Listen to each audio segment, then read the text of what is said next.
Hello. Good morning. I've shared with y'all before some of my story of my call and how I've ended up here. And I've talked to you about the time God allowed me to see folks I didn't even know with God's eyes and to feel compassion for them instead of judging them based on what I saw. I've told you about going to seminary up in Minnesota, far away from everywhere, and David dying while we were up there. But today I'm going to tell you another little story that seems to fit real well with our gospel lesson. And this is also from my life, and it's kind of when the rubber meets the road story. Many of y'all know that I worked for over 12 years at Covenant Village as the administrator for resident services the first time I was there. And that was a perfect job for me.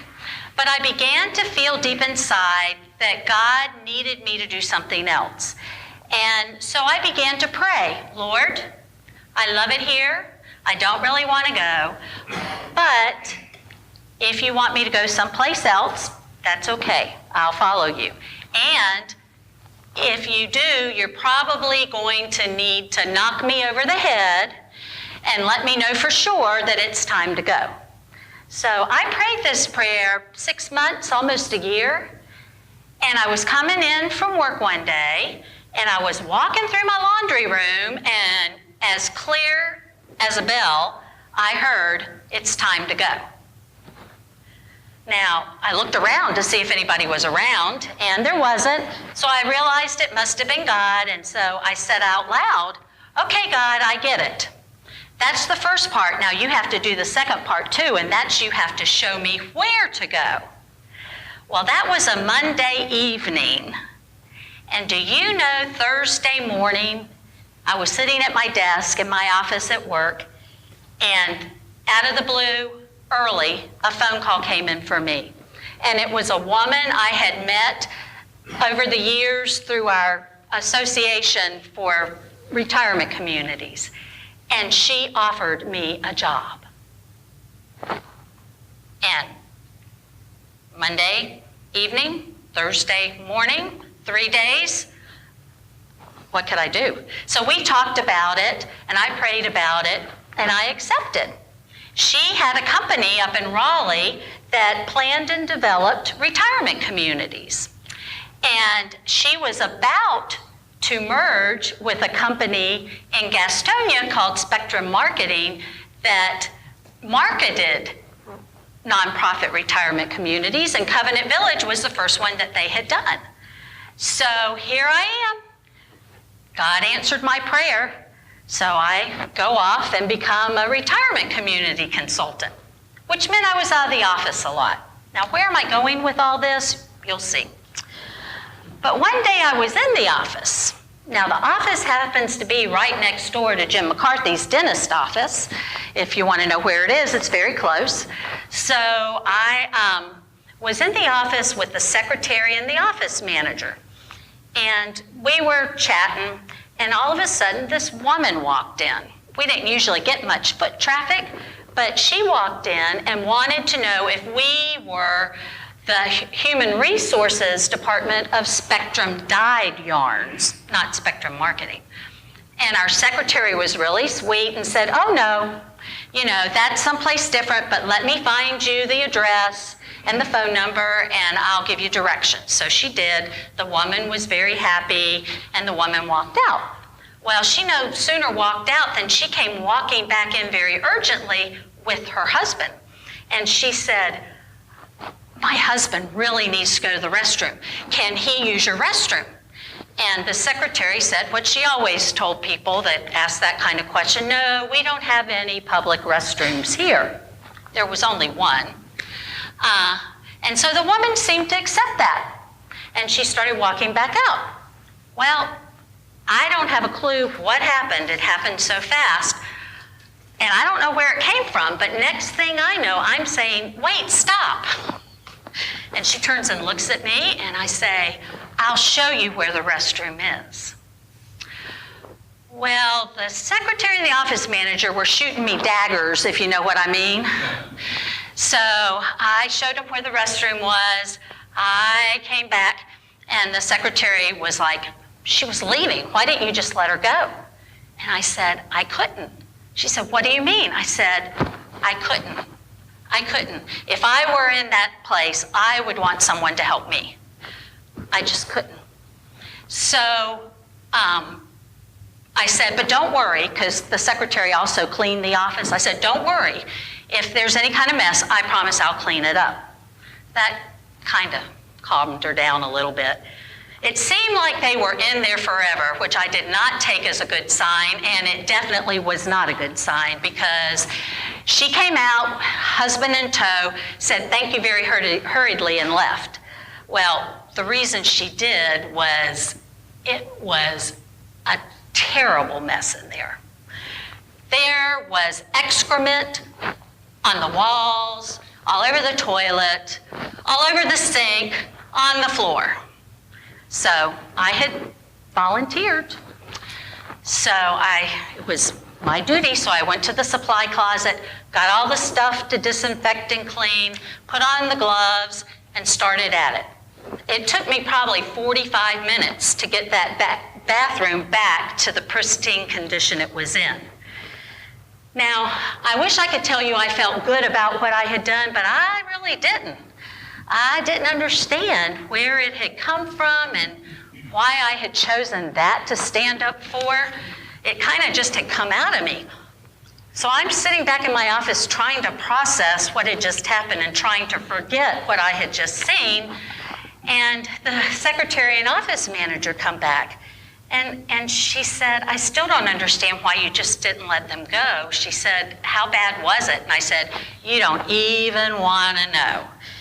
And she said, I just can't fathom why you would do that. And I said, I don't know. And she said, you are a much better Christian than I am. Well, y'all, I'm a little slow on the uptake. So I still pondered that for a long time. And it really wasn't until recently that I kind of got it figured out. I asked God, I said, Lord, why? You compelled me to do this. Why? Was it because I was helping out my fellow human being and providing hospitality and providing dignity in an undignified situation? Or was it so that I could help my coworkers see and model Christian behavior? But they were Christians. It just didn't really make sense. But I've come to realize it was a both and, because they knew that I was a strong Christian. And it was important for my actions to carry that through. And I didn't get any special recognition for it. You know, a halo didn't come down and land on my head or anything. It was a horrible experience. But I think it was one of the first times that really out of faith, I stepped out and did something I would maybe not have normally done. That bathroom was holy ground for me. That dirty bathroom was holy ground for me. You know, it wasn't the burning bush that made the ground holy for Moses. Any of y'all seen a bush burn and not burn up? No, that would have probably taken us all by surprise. We would have thought, oh, something different is happening here, right? But that isn't what made that holy. What made that ground holy was that is where Moses met God.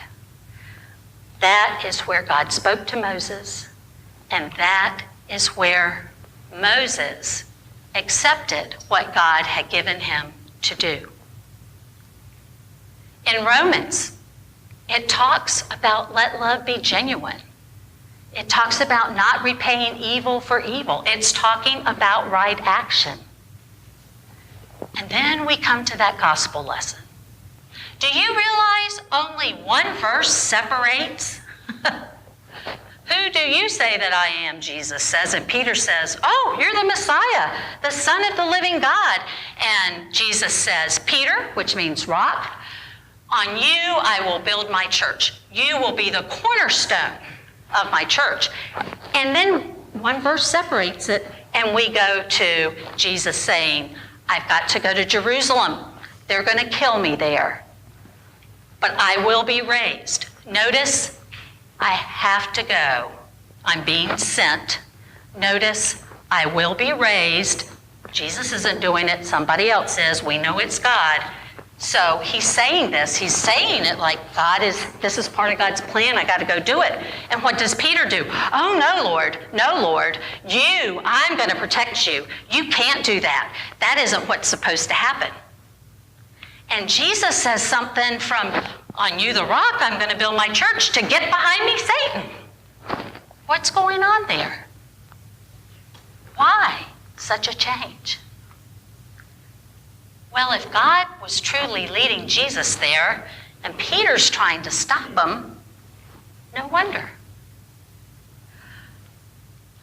We have God helping, leading, guiding,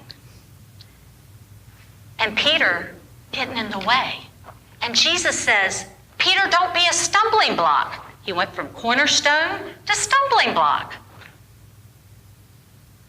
So it's really two commands Jesus is saying. The first is, Satan, get. He's basically saying, Peter, if you are going to get in my way and stop God's plan, you need to get out of here. You're just like Satan, who tries to stop God's plans. So you need to get out and leave me alone. And then the second command is behind me. There again, Jesus is saying, Peter, who's the rabbi here? Who's the teacher? You or me? I know what I have to do. I'm your leader. So get behind where you belong. Follow me. And I wish I could tell you that if you have not just saying you're a Christian, but if you follow and have the action that goes along with it, I wish I could tell you it's all going to be rosy and good and honky-dory. You saw it wasn't necessarily for Peter, because he wasn't focused on God's will. He was focused on what he thought should happen, not what God wanted to happen. And how many times do we do that? Think we know what's best. Try to manipulate the situation how we think it should be, instead of following God. You know, it's wonderful if we can stand up to folks and say, I'm a Christian. But it's a whole nother thing if people know you are a Christian by how you act. And I'm not just talking about how you act here on church on Sundays or doing ministry at the church. I'm talking about at your job, in your school, in traffic, which is where I get the most unchristian. What good does it do to be a Christian if we act like everybody else? Believe me, I don't have this. I'm still very much a work in progress, as Cheryl will be happy to tell you. But we have to show that love. The whole reason we are here is to tell the world how much God loves them, to bring healing to the brokenness of the world, and to help usher in God's kingdom. And the only way we can truly be totally effective is when our actions match what we say. There's nothing worse than a hypocritical Christian. You may have read about Joel Osteen keeping the church doors shut to the hurricane victims. And there was probably, like me, a good bit of judgment on that issue. He eventually relented, but the world is watching ever more, especially because of all the folks who get out there and proclaim it from the rooftops. So you and I really have to seek to follow God. Seek to put actions that match our words. Don't get me wrong, I'm still Lutheran. Sola fide, we're saved by faith through grace, totally. But even Paul says that right actions speak volumes. My favorite saying is from St. Francis of Assisi, who says, "Preach the gospel to all the world, and when necessary, use words." May we all not have to use words. Amen.